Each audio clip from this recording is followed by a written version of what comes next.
Hello all, this is Dr. Dave Maslach talking to you about reciprocity.com. The E is written with a 3, and in this particular video, I want to talk to you about how do you sell yourself as a PhD. So if you don't know me, I'm an associate professor of innovation strategy and entrepreneurship, and I created this whole reciprocity project to give back as much as I possibly can.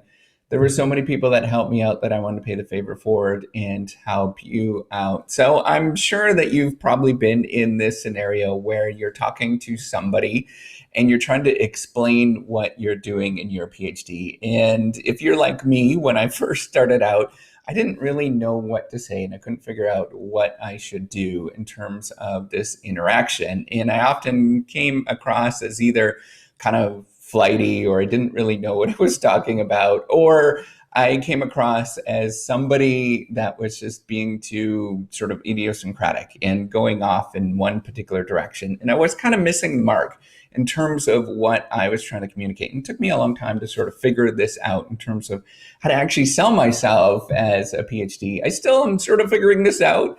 With this whole reciprocity project, for example, I'm still trying to figure it out, and I'm trying to help you out, creating this sort of sharing economy proofreading platform. But it's more than that. I'm trying to actually help out PhDs around the world and graduate students, professors, academics, just anybody. It could be undergraduates, for example, that sort of see themselves in an academic way, and creating this sort of platform where we can interact and give people a lot of hope in terms of that they can actually do this kind of stuff. If I could do it, somebody else can do it. All right, so in terms of selling yourself as a PhD, there's kind of 3 ways that you can do it when you're going through this process as in terms of your PhD.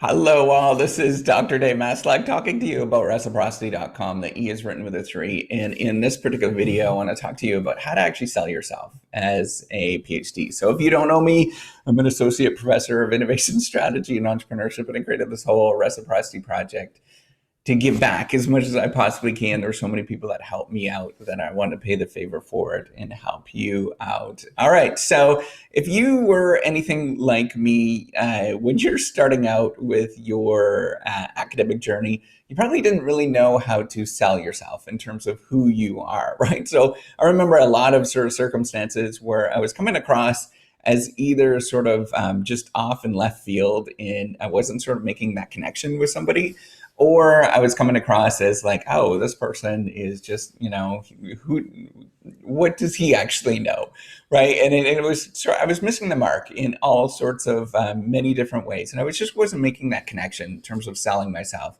and sort of telling other people what I was about. It's kind of like telling other people what this whole reciprocity project is. I'm still trying to figure this out. It's not just sort of the sharing economy proofreading platform, but it's also sort of a way to give people hope in terms of that they could do this academic journey and help people out, sort of get feedback on the writing. Because I didn't know how to actually get feedback. I didn't know how to actually talk to people in terms of getting feedback. So I want to try to create some sort of formalized mechanism to get feedback, and then allow researchers to actually go and use this particular platform, because there is a lot of use for what's called the A/B experiments in terms of the academic world to getting access to this particular thing. So, but anyways, I'm not going to go too much far into that. So in terms of selling yourself as a PhD, there's 3 different ways that you can do this. And this is kind of just broad in a lot of different ways. And these 3 are just, ideal types. They're not sort of, that everybody sort of fits into all of these 3 sort of groups, right? So there's the theorist. This is a person that comes up with the ideas and extends the current state of science in a particular field, right? So they are coming up with ideas, and they're building the theory in terms of how we understand these particular ideas.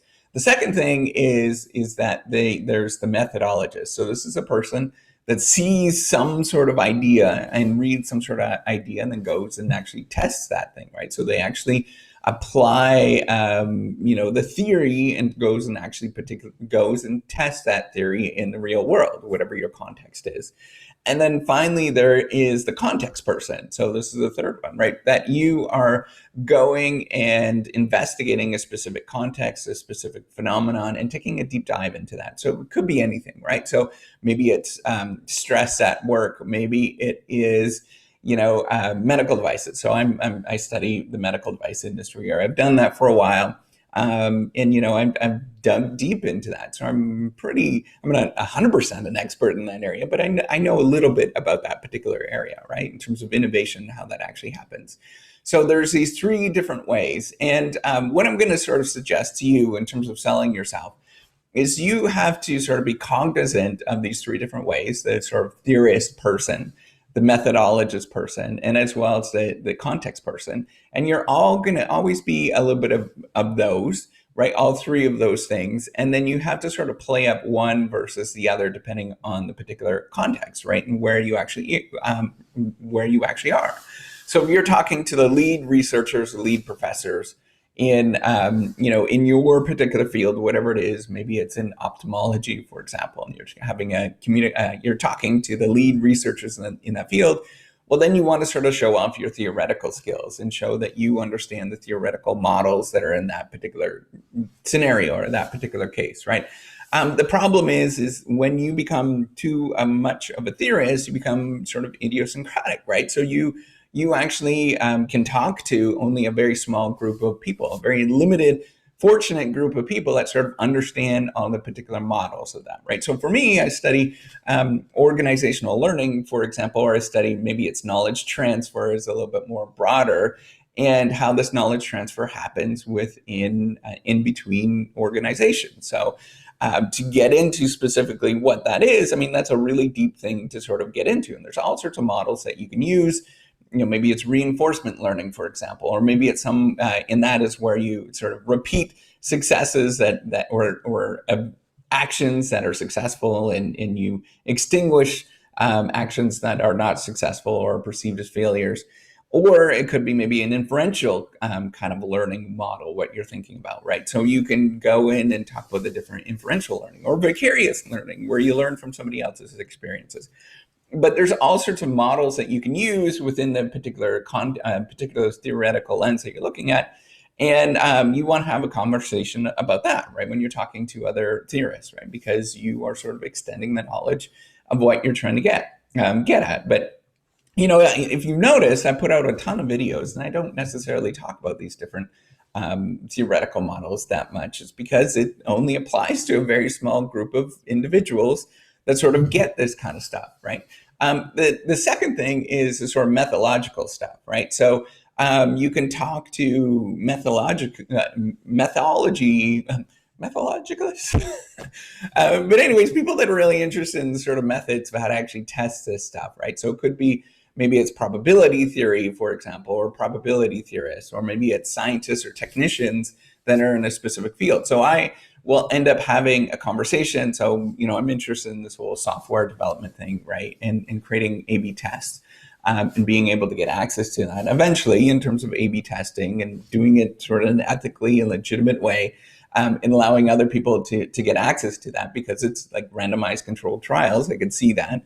And there's some really amazing things that you can do with this in terms of validity of causal insights. That's why the whole software industry has moved towards that, right? But anyways, what I can do then is have a conversation with more of the sort of technicians, right? So maybe it's software people and talk to them about the different sort of software things that I'm going through. Maybe it is the methodology people that are interested in, maybe it's, contexts that are more experimental, or maybe it is, that I do archival research for the most part in strategy, right? So, maybe I can have a conversation about panel data methods and things like that. And there's people that are far smarter in all those particular areas than I am, but, I'm just kind of dabbling in that kind of stuff, right? So I can have a minor conversation with people that are doing that kind of stuff, right? And then the third thing is this, the context sort of people, and the context people. It's always an easier sell, right? To say that you are doing stuff, and maybe it's a software industry.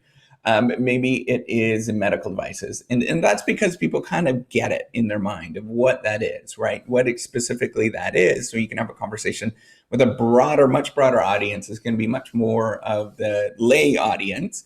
And that you can have a conversation with people that are sort of first seeking out the field for the first time, or talking to somebody about that particular field for the first time. So if I was to go and have a conversation with a physician, for example, that studies, it's a research physician of some sort, I might lead with that because that's an easier thing to lead with than talk about all the specific ins and outs about organizational learning and how routines make it an impact, and that there's sequences that happen within organizations, and that there's knowledge transfer that happens, and it's difficult to observe and all. Anyways, if I was to jump into that, they're going to be, I'm not going to get it. But if I start talking about, I'm looking at knowledge transfer that happens within medical device firms, they're probably going to get it, right? Because then I can have a conversation about, how that physicians might actually talk to medical device firms and get their insights and transfer some of that knowledge to them, right? So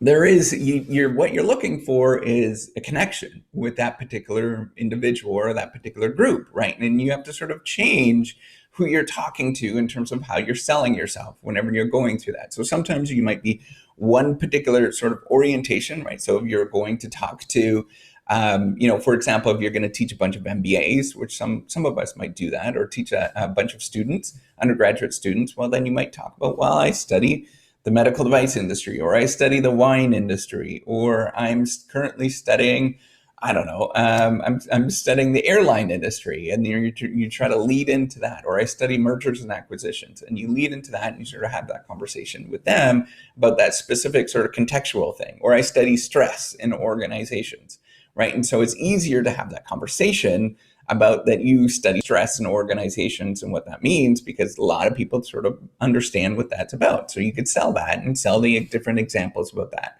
And so it's a matter of sort of matching and having this conversation with different individuals about what you're actually trying to do. And so as somebody that sort of understands these different things, you can go in and out of them pretty rapidly, right? So you might lead into, I study medical devices.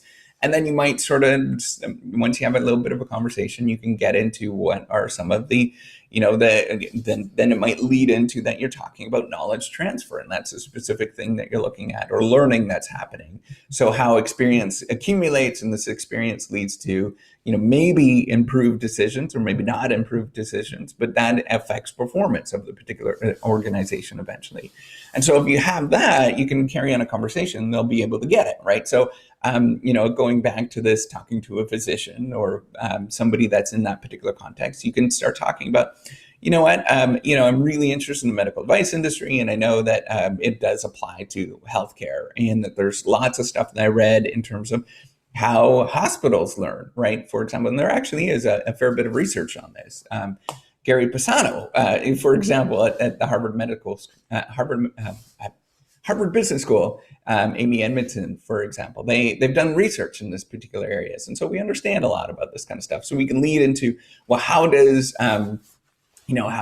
hospitals learn, and how do they actually improve over time? In fact, there's been a lot of different reports, the errors in medical research, or errors in hospitals document, or in healthcare document that came out in the, I believe it was that mid 2000s.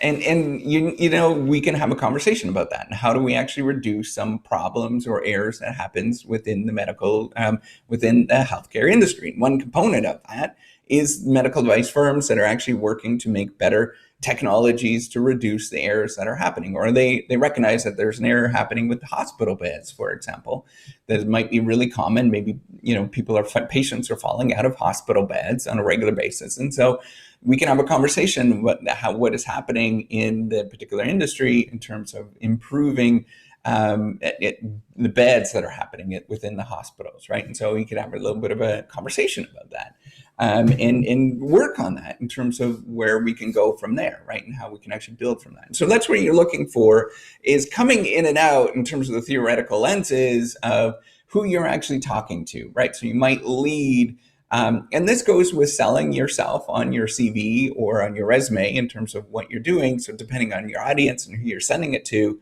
you want to think about, is this person or is this group sort of somebody that's focused more on methods, or somebody that's more focused on theory, or somebody that's more focused on the context? And if that's the case, then you want to sort of sell one or the other, and you can change up how your CV looks like, for example, or what your in terms of what your research looks like. You might lead with one or the other, and it just really depends on what you're trying to sell to that particular person. Now, you might be thinking about, okay, what about if I'm actually a specialist, right? So I'm doing a specialist strategy of some sort, right? So instead of the sort of generalist strategy that I'm alluding to, where you could do all three of them and you just focus on, maybe you're a methods person, for example, and you're known for a methods person. Well, what's going to end up happening is that you will actually experience these three different things every time that you go and become a specialist in a particular field, right? So you might become a theorist, but then you'll realize that, well, there's lots of people that talk about these kind of methodologies over here. And what do these methodologies impact in terms of how we understand what we're doing, right? So if we always rely on, so one implication of relying on our theory too much, or relying on one particular method too much, archival research, for example, is that we're maybe not getting, we're not getting causal insights about what's really going on within an organization. Or, maybe if we focus too much on sort of causal stuff and we look at maybe archival data, well, then theorists would say, whoa, we don't really understand the mechanism of how this is actually occurring, that's going on behind the scenes, and we might need to get qualitative ethnography kind of data, right? So you can dig into that. And even when you are sort of more on the context side, or that you are more on the methodological side, what you'll end up going and doing and realizing is that even in the methodological sort of setting, is that there are different theories that you would use. Maybe it's probability theory, for example, and you're going to rely more on that. Or maybe it's measurement theory or something along those lines, right? That you're going to rely more on those particular things. And you're still going to have this conversation in terms of whether you're a theorist or methodology person or context person, right? And you're still going to have to sort of try to make sense of those and dig into those particular things and sell them in that particular way, even when you are becoming a specialist in a particular area and you're becoming well known for a specialist in that particular area, because these problems sort of overlay on a regular basis in terms of what we're actually doing, right? So it's really thinking about how do you actually generalize what you're thinking about, right? So you can generalize to the theory, sort of broader theory. You can generalize and sort of come up with different sort of methods, or you can sort of think about the different contexts that the things that you're working on kind of apply to or make sense to work on, right? So all of those things matter, and so you have to sort of sell yourself in those different ways, whether you're sort of a theory person or a methods person or a context person, depending on who you're talking to and the particular sort of subset of people that you're having a discussion with. All right, so hopefully this makes sense. If you like it, give me a thumbs up. Do subscribe to the YouTube channel. And I'm looking forward to seeing you on the next video. Take care. Bye.